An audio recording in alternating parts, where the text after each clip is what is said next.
a story from the Disney Storybook Collection.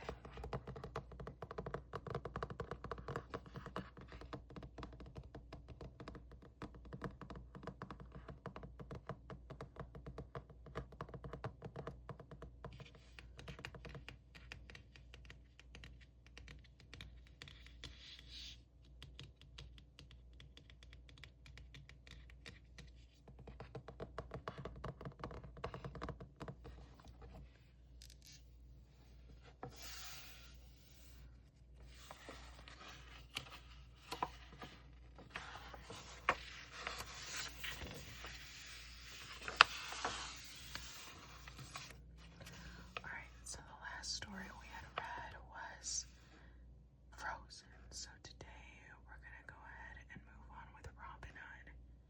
That's page 91.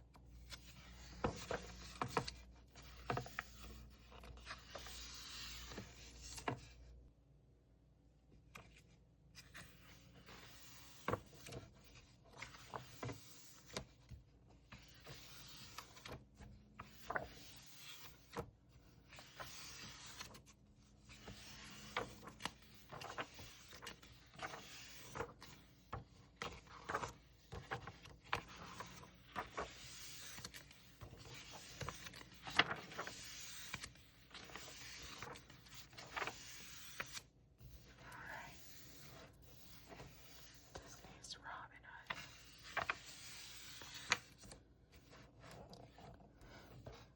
Long ago, King Richard left England on a crusade, and his brother, Prince John, took over the crown in his absence. But Prince John was greedy. He made the people of Nottingham pay high taxes and left them poor and starving.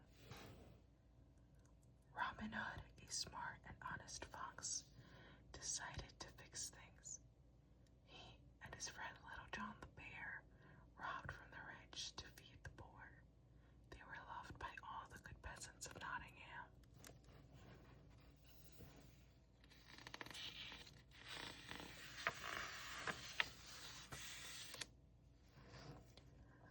One day, the Rabbit family was celebrating Skippy's 7th birthday. Skippy opened his present, a single gold coin his family had saved. But just then, the Sheriff of Nottingham, the prince's right-hand man, appeared, grabbed it right out of the little rabbit's paws, and left. Seeing what had happened, Robin Hood gave Skippy his bow and arrow and his prized feather cap to make up for the sheriff ruining his birthday. As he prepared to leave, Robin gave Mother Rabbit a satchel of coins, promising, "Someday there will be happiness in Nottingham again. You'll see." Excitedly, Skippy and his friends raced off into the forest to play with Robin's bow and arrow. They arrived at a large hill near the castle, and Skippy shot an arrow into the distance. It soared right over the walls of the castle and into Prince John's backyard, where King Richard's niece, Maid Marian, was playing badminton with Lady Cluck. The little animals snuck in through the side gate, but were spotted right away. "Who does this young archer remind you of?" Maid Marian asked Lady Cluck. "Why, the notorious Robin Hood," Lady Cluck answered.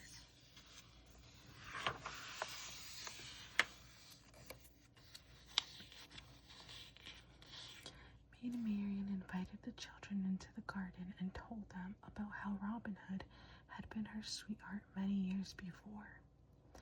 She showed them the tree where she and Robin had carved their initials together.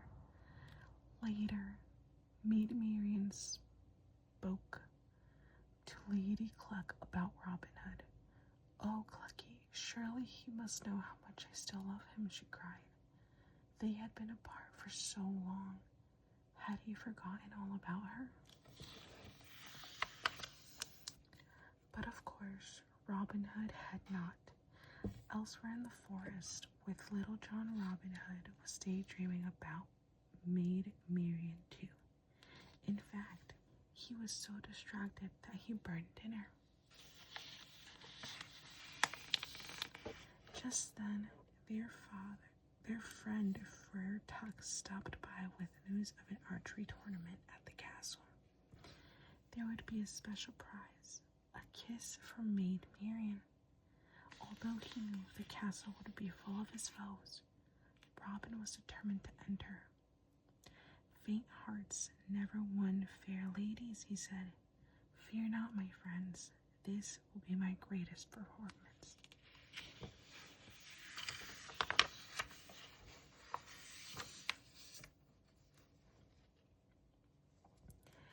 Meanwhile, the castle prepared for the tournament. Horns were blaring, streamers were strung, and a parade of animals marched to the castle gates carrying flags and instruments. Inside the castle, Prince John was working on a plan. The whole competition was a way to capture Robin Hood once and for all. My trap is baited and set, and then revenge. I'll show him who wears this crown.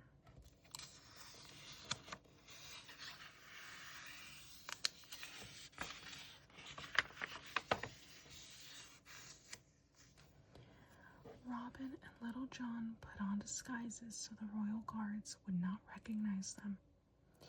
Dressed as a bird, Robin Hood gave Maid Marian a flower before the competition. As he looked deep into her eyes, she knew it was him instantly, despite his disguise. I wish you luck with all my heart, she whispered to him. Robin Hood soon took the lead in the tournament. As he got ready to take his final shot, the Sheriff of Nottingham pushed him, but Robin quickly righted himself and won the competition.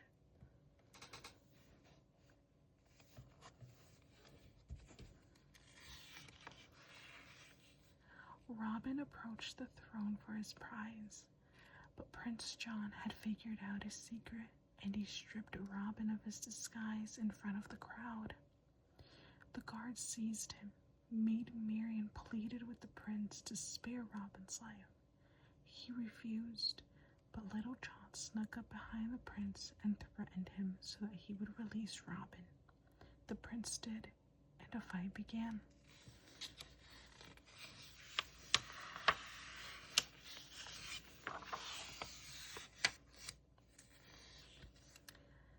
Before anyone could stop him, Robin swung in on a rope and swept Maid Marian off her feet.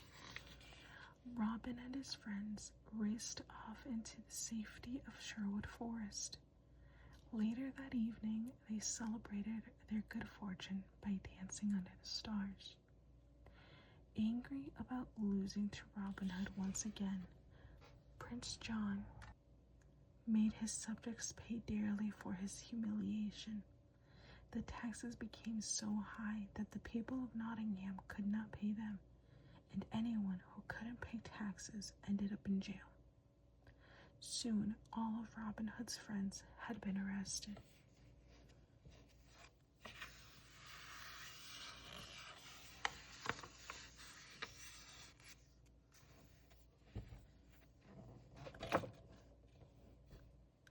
Robin Hood and Little John planned a jailbreak to free their friends.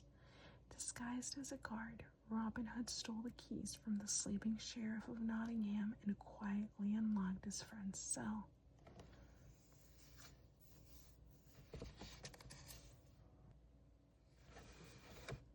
As his friends escaped, Robin Hood climbed into the prince's bedroom to take back his friend's gold. As Robin pulled the bag of gold from the prince's sleeping hands, the prince's friend, Sir Hiss, woke up and snagged the bag with his teeth. The noise alerted the guards, and they began to attack Robin. Seeing no other way out, Robin climbed to the very top of the tower and jumped into the moat below.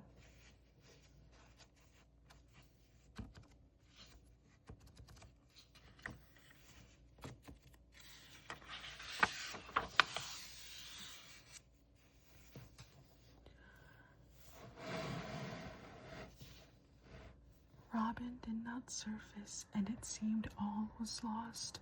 But then Robin appeared at the shore. He and his friends escaped into the forest together. Lucky for the townspeople, King Richard returned shortly after. The people of Nottingham were free and happy again, and Prince John, the sheriff of Nottingham, and their cronies were sent to jail.